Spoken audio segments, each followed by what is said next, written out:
Welcome to Pretty Lies and Alibis. Let's seek the truth and travel the long road to justice together. What you know, Alibis? Welcome to another episode of Pretty Lies and Alibis. I'm Gigi. Happy Friday to all y'all. And I'm late tonight because, y'all, I took a 3-hour nap today. I don't know what's up with me and naps lately, but man, they are amazing. And I'm having vivid dreams. So my body's like, girl, about 2 o'clock every day, we need to lay down. And I did. It was glorious. And then I met my mom and my Grammy for dinner, and they made me laugh the whole time. So here I am, better late than never. And I'm kind of glad that I waited because we just had something drop. Bryan Kohberger's team is asking to ban cameras from the courtroom. I knew this was coming, and we're going to get to that in just a second. So I'm thinking about here soon changing my background behind me. I will keep certain things up, such as my picture of me and my aunt, the peace sign, the banner, but I'm thinking of doing a gray wall, and I'm going to get a real neon sign with my logo as long as it looks okay on camera. It's going to take a few months. I'm going to get rid of these chairs. A lot of people don't like the patterns, or I might get chair covers, or maybe just get rid of them and open this back up a bit more. But drop me some suggestions of what you think would look good in the background. I'm open to suggestions.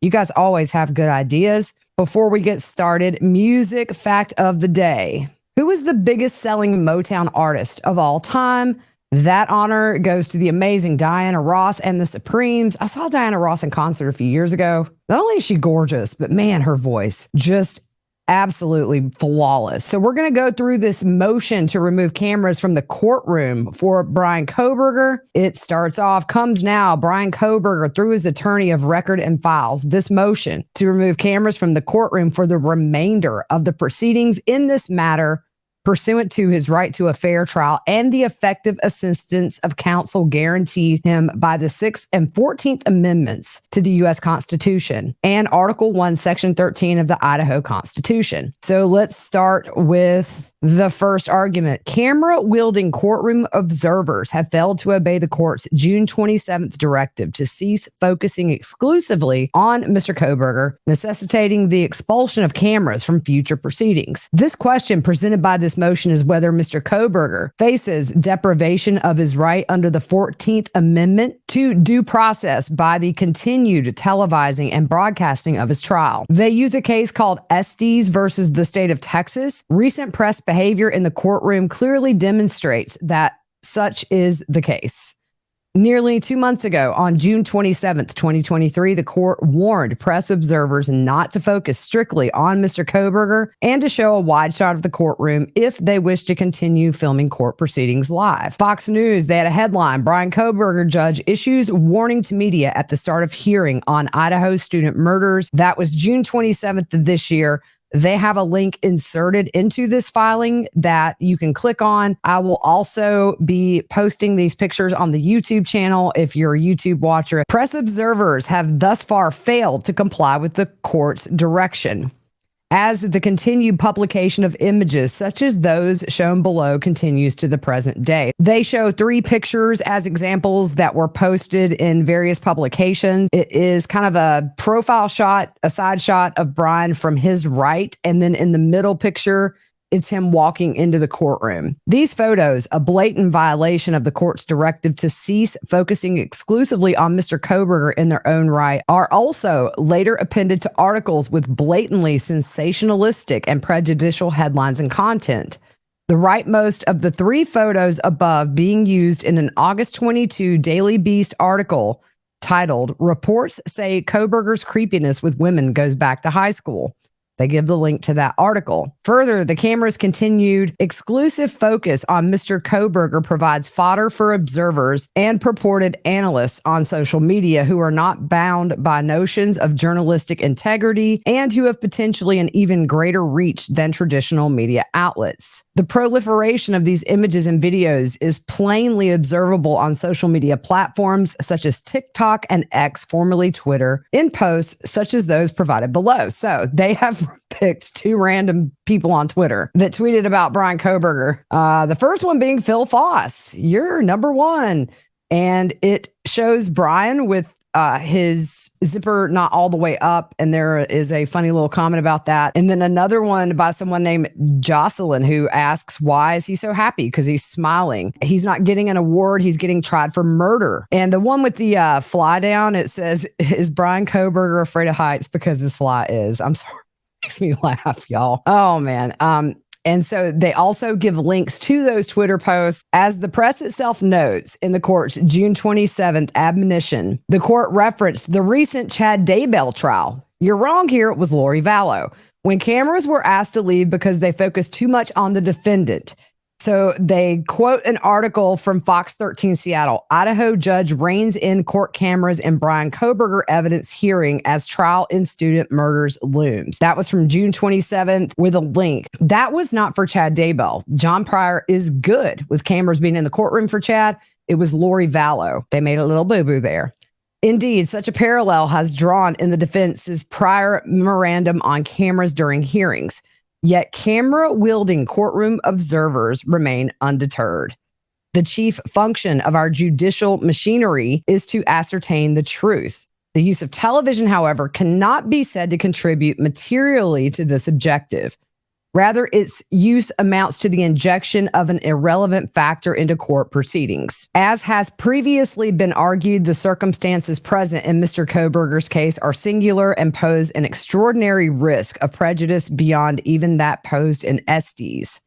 Observers' continued failure to comply with the court's June 27th directive compounds this problem and results in the potential jury pool's constant inundation with conclusatory accusations and sensationalistic nonsense guised as factual reporting and analysis. Whereas in Estes, the attendant risk of prejudice was limited to potential jurors watching of television or reading of print media. Now this risk follows the potential jury pool wherever they go, viewable on their smartphones and constantly updated by thousands of unchecked sources. Each juror carries with him into the jury box these solemn facts and thus increases the chance of prejudice that is present in every criminal case. It is not only possible but highly probable that it will have a direct bearing on his vote as to guilt or innocence. The images and videos provided above were taken during pretrial court proceedings but pose no less danger. To the contrary, they gradually poison the potential jury pool prior to trial even occurring, winnowing the number of jurors able to render a just, unbiased verdict. To the extent that television shapes sentiment, it can strip the accused of a fair trial. The Estes court itself noted that unrestricted television coverage can be corrosive to non-trial proceedings and preemptively limit the potential for an eventual fair verdict. It is contended that this 2-day pretrial hearing cannot be considered in determining the question before us. We cannot agree. Pretrial can create a major problem for a defendant in a criminal case. Indeed, it may be more harmful than publicity during the trial, for it may as well set the community opinion as to guilt or innocence. Though the September hearings dealt with motions to prohibit television coverage and postpone the trial, they are unquestionably relevant to the issue before us. In that paragraph there that I just read, they were quoting from the Estes case that was out of Texas. As such, far from constituting an undue and over-restrictive burden on the press's rights of free speech, expulsion of cameras used to flout the court's limited directive that Mr. Kohberger not be the sole focus of images and videos taken is the sole means of limiting what the Estes court expressly recognized to be a form of mental, if not physical, harassment. The inevitable close-up of his gestures and expressions during the ordeal of his trial might well transgress his personal sensibilities, his dignity, and his ability to concentrate on the proceedings before him. Sometimes the difference between life and death, as indeed it is here, dispassionately, freely, and without the distraction of public-wide surveillance. That's Idaho 381 U.S. at 549. A defendant on trial for a specific crime is entitled to his day in court, not a stadium or a city or nationwide arena. Similarly, Mr. Kohberger is entitled to defend himself against capital criminal charges without cameras focused on his fly.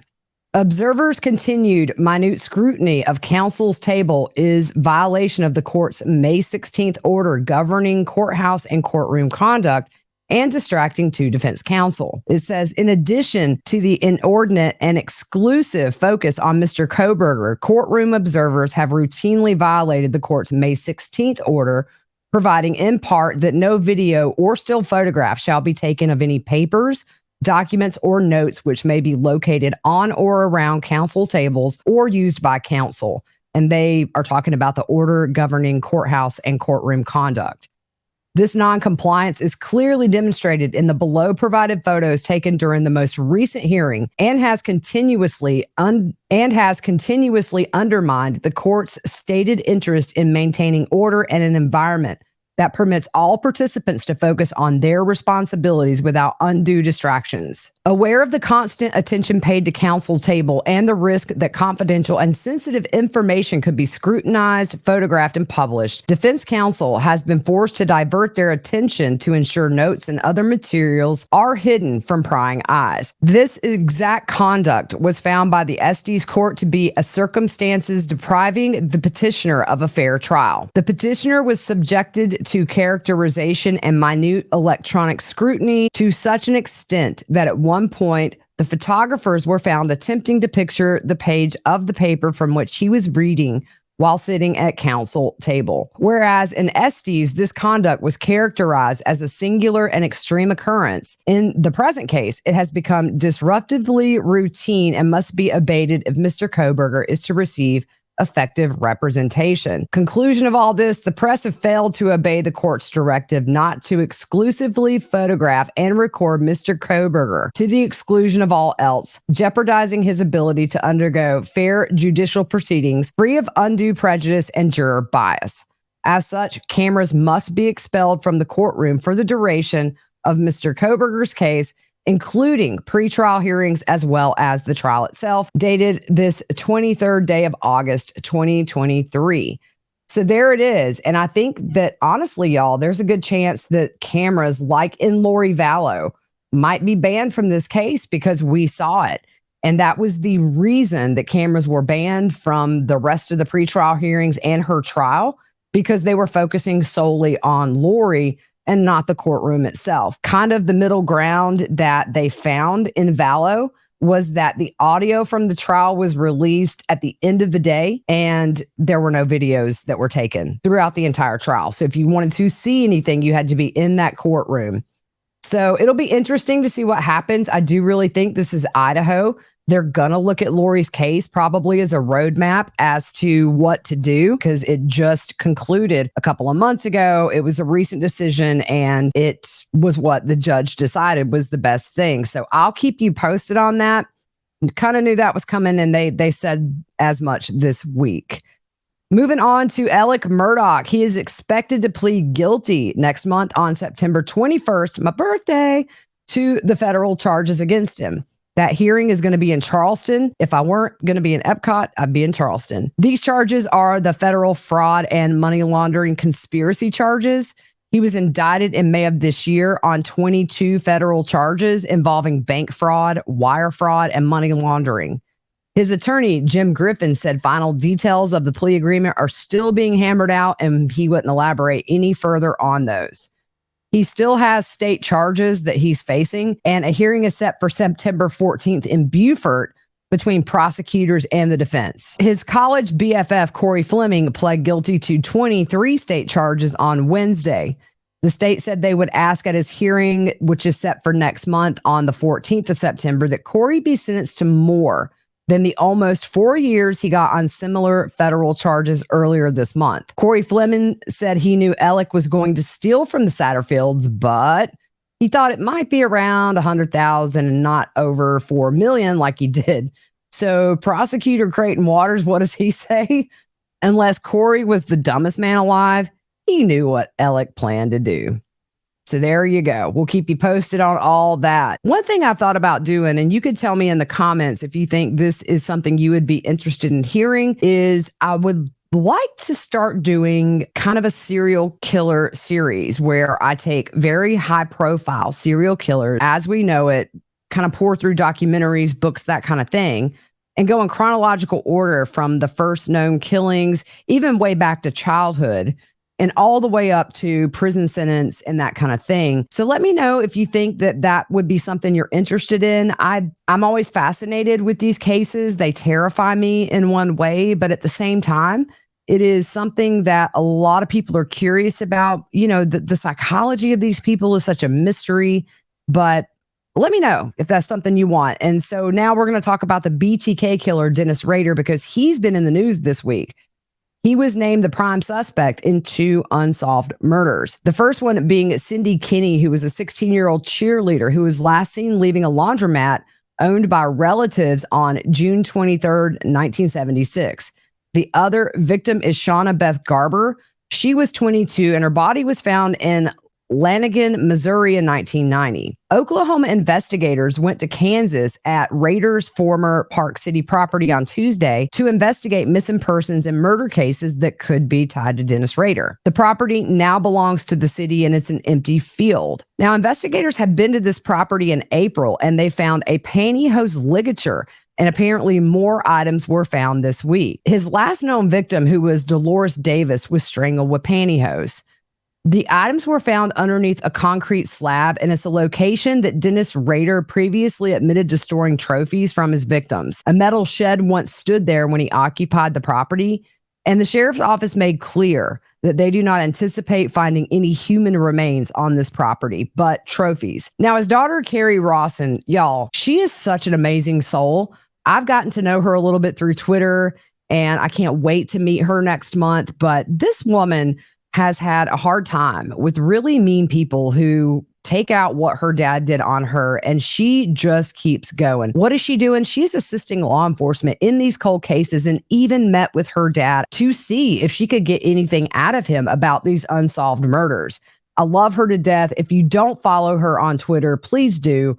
She is just an amazing human, and I am just in awe of her strength and her resolve to give closure to these families and to assist law enforcement. But Carrie Rawson said, binding type items found underground in my old yard where I grew up, not far from where the swing set used to be. Rader confessed to killing 10 people after his arrest in 2005. His daughter, Carrie, told Fox News Digital, the theory is he could have placed evidence of cases under stone pavers under the metal shed he built early to mid-90s, like driver's licenses in jars. So investigators dug a hole where the shed once stood. Under Sheriff Gary Upton said, Osage County Sheriff's Office is continuing to follow leads in unsolved missing persons and murder cases possibly related to BTK. The investigation is ongoing at this time, and I still have investigators out in the field, so I can't comment any further. I don't know if it's Osage or Osage. We have an Osage here. That's where my dad's business is located on that street, so I say Osage. But last year, Osage County Sheriff Eddie Verdon was watching a Netflix documentary when he realized how close Rader came to his home in Osage County, Oklahoma. He went to visit Dennis Rader in prison. They talked for 3 hours where Rader recounted the murders he had committed in and around Kansas in graphic detail. When the sheriff was leaving, Rader said one fantasy he never pulled off was kidnapping a girl from a laundromat. Now, investigators believe that is not the case. In January, Gary Upton reopened the case for Cyndi. He and other members of the sheriff's office went through Dennis Rader's journals, where he kept very detailed notes of stalking and killing his victims. They also took a look at old evidence. They realized the laundromat where Cyndi was last seen was across the street from a bank that was under construction, and it lined up with the time Dennis was working as a regional installer for the security company ADT. You guys know they do surveillance cameras and things like that. In his journal, they found an entry titled Bad Wash Day, which detailed him kidnapping a girl from a laundromat, and the entry was close in time to the murder of Cyndi. Moving on to Miss Garber, her disappearance in 1990 is also being re-examined. There were some correspondences that were intercepted by the sheriff's office that were sent by Dennis Rader from prison. At the time of her murder, Rader had changed jobs and was working as a regional supervisor for the state and U.S. Census. He was in the same area as Miss Garber. Under his journal were Polaroids that were items likely belonging to Miss Garber, including a red blanket that was reported missing when she disappeared. Mr. Upton says they are asking the FBI if they still have that blanket to look for any DNA evidence on it. Her remains were positively identified in 2021, and her cause of death was strangulation. This led law enforcement returning to his former residence in Park City, Kansas this week, where that excavation took place. They found a hole that had personal effects that they consider of evidentiary value and believe is worthy of further testing. Rader said he's finished speaking with Osage County Sheriff Eddie Verdon and denies any involvement in Cyndi's case. He did say he enjoyed meeting with investigators who were asking about the disappearance of Shawna Garber, who went missing on Halloween in 1990. As I said, his daughter Carrie has been helping investigators with this, and she posted this on Twitter. August 22nd, I became aware that the Osage County Sheriff's Office investigators from Oklahoma and the Kansas Bureau of Investigation agents assisted by the Park City Police Department were at the Park City, Kansas site where my childhood home originally stood, working active investigations into possible missing persons and unsolved murder cases allegedly tied to my father, Dennis Rader, the BTK serial killer.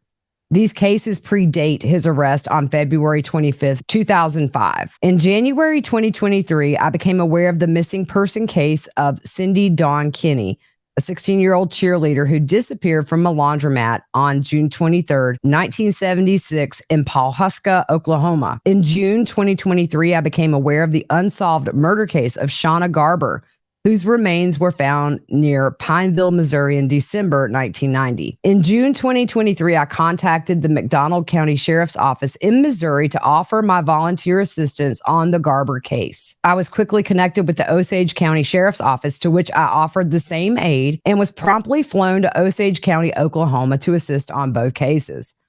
I've returned since to the Osage County Sheriff's Office to work in a volunteer capacity as an active agent of law enforcement assisting on those cases.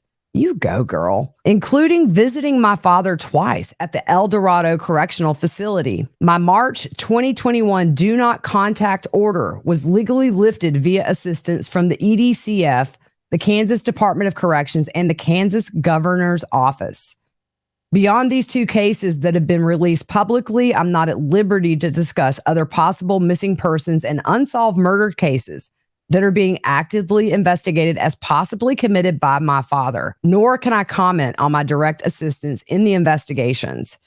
Multiple law enforcement agencies are seeking long-sought answers in decades-old missing persons and unsolved murder cases in the tri-state areas of Kansas, Missouri, and Oklahoma, and possibly locations that extend beyond the tri-state area. This past spring, federal transaction immunity was offered to my father in the tri-state area by a federal district attorney's office to give my father a chance to confess to any other violent crimes he may have committed from roughly 1963 to 2005, giving decades-long grieving families long-sought answers, and in return, my father would not be charged in these cases. At this time, all avenues of justice remain open and investigations are ongoing. She goes on to thank all the different agencies that she's working with, and she says that I hope that interagency cooperation continues at a steady pace and that a tri-state or beyond cold case BTK task force be formed by these agencies to fund and power these vital ongoing tasks. I will continue to partner closely and heartily support all law enforcement agencies and offer my volunteer assistance. Together, daily, we can make a difference. Let's keep working together to solve these cases for these families. They deserve all that we can give them. We can join together to put our mark on modern interagency cooperation and modern forensics. Love that, man. She's just amazing. You guys wouldn't believe the crap she gets. It's just ridiculous. And here she is volunteering her time at what has to be pain to her. I mean, she went and talked to her dad in person, removing a non-contact order to try and get answers. She also talked to News Nation after seeing her father in prison. She said he's lost around 7 inches of his height and he's in a wheelchair. And she said he's pretty much rotting to his core. At the visit, she told him she was helping investigators determine if he was responsible for other missing people. She said he stopped his mask and became BTK in front of her. Can you imagine how chilling? He didn't even necessarily recognize me, so we had to have a family reunion first. My dad basically said maybe he would like to go out like a Roman candle. He's very unhappy with what's going on, and we're coming up against a man that's playing lots of games. She said he is hesitant to give up any more information for a reason, saying, quote, "My father does not want to be put in a van and woken up in Oklahoma in a holding cell for, the kidnapping of Cyndi Kinney. He wants to live his life out at the prison he's at." So that's one pressing point, that if he's not going to cooperate, then we're going to do this the legit hard way, and he's going to wake up some morning somewhere he doesn't want to be. Rader recently told Fox News that suspected Long Island serial killer Rex Heuermann was his clone.